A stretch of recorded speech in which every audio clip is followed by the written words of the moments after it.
is a history of successions of war.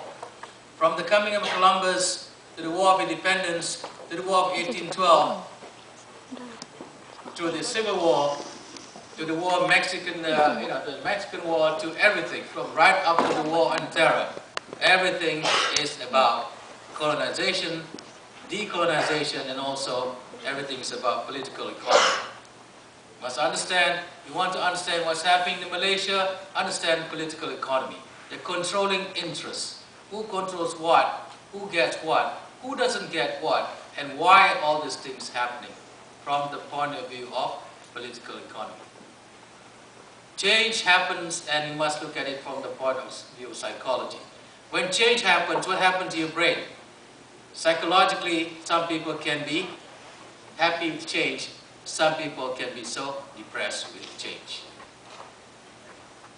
Psychological changes that's happening in any country can be attributed. You can go back to the whole idea that why is the country, how modernized or hyper-modernized the country is, and how all these things create changes in the psychological makeup of the country.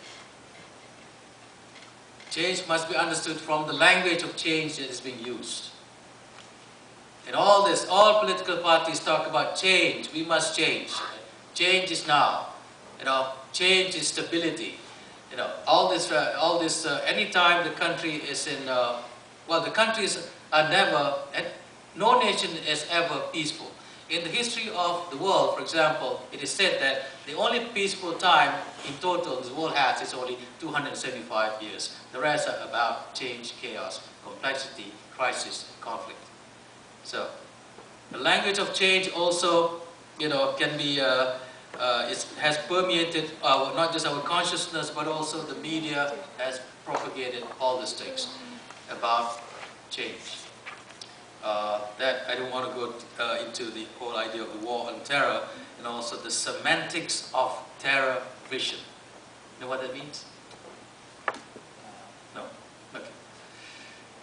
Semantics of terror vision means that anytime the media uses the word that terrorizes others, people start thinking. For example, the whole idea of Islamophobia, anytime you attach something to terrorism, then that word becomes terrifying, even if the word means peace.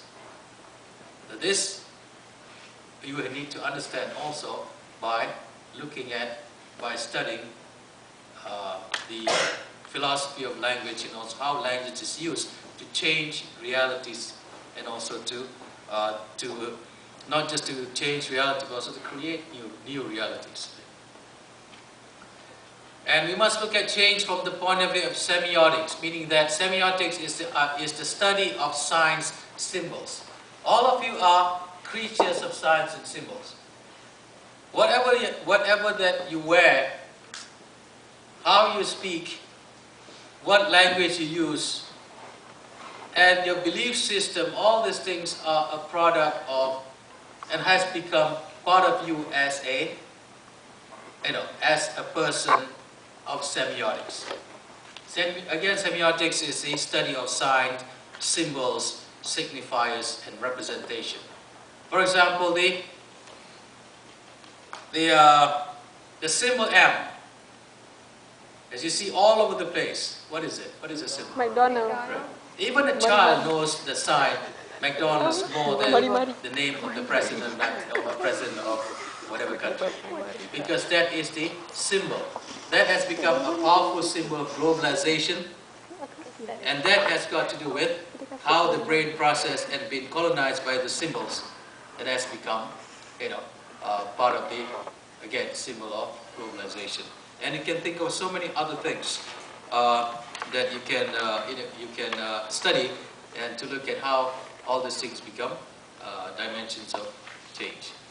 And also change also must be looked at from the point of view of what does this change bring?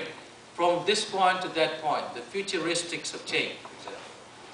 In 5, 10, 15 years' time, how many of you are biotechnology students studying biotechnology? How many of you are studying engineering? How many of us are studying rap and hip-hop music? In 10, 15 years' time, you are going to be part of the process of change and bringing the country into the future that we do not know what it's going to be like. Okay? So we'll talk about contradictions. Any changes that happen, any culture will have contradiction, meaning that a culture is not something that is stable. Culture is not something that is fixed. But in the culture itself, whether it's a Malay culture, Chinese, Tamil, Yoruba culture in Africa, in the Mayan civilization, each culture has its own internal contradictions, meaning that there are seeds of destruction in the culture.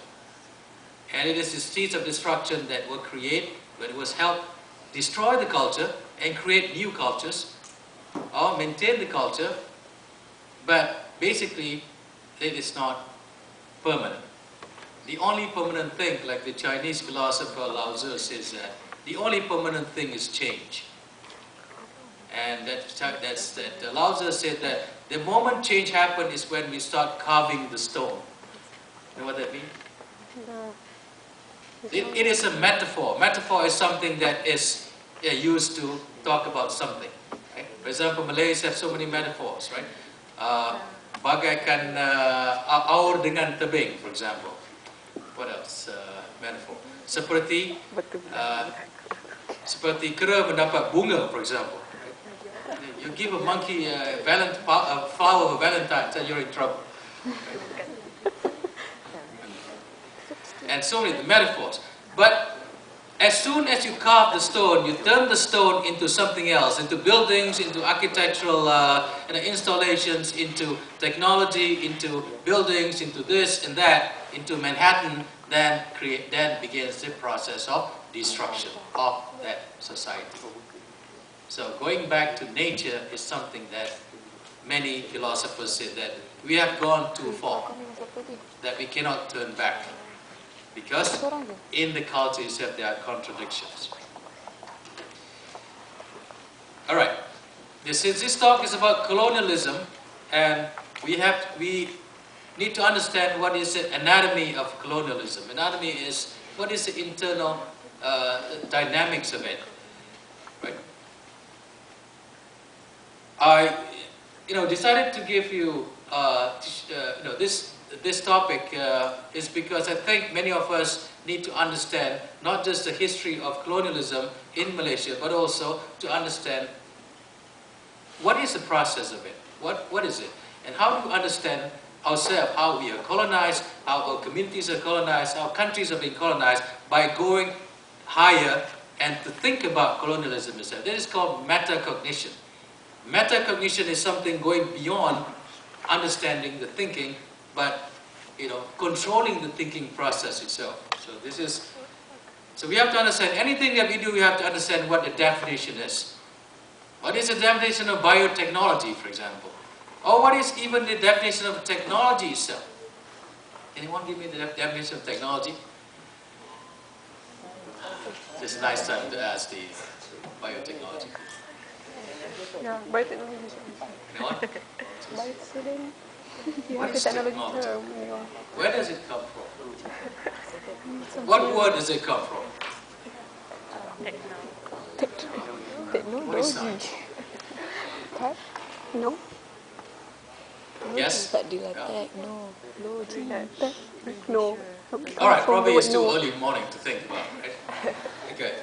This is a paradigm, a process, right? Science and technology comes from the whole idea of scientia and techne. Applications from science itself. Science itself came from the origin of science itself is philosophy. Philosophy is the mother of knowledge. From philosophy itself grows all other kinds of sciences, knowledge, and philosophy becomes science, becomes mathematics, and also becomes everything, right up to quantum physics, right up to what you're studying now, nanotechnology, biotechnology. It has branched out. Anything that has logos at the end. Biology, philosophy, psychology, logos means knowledge. It's come from Latin word. From the word becomes flesh, logos. First, the origin of things is the logos, the word. The word is the sign. Just like the Christians believe that. And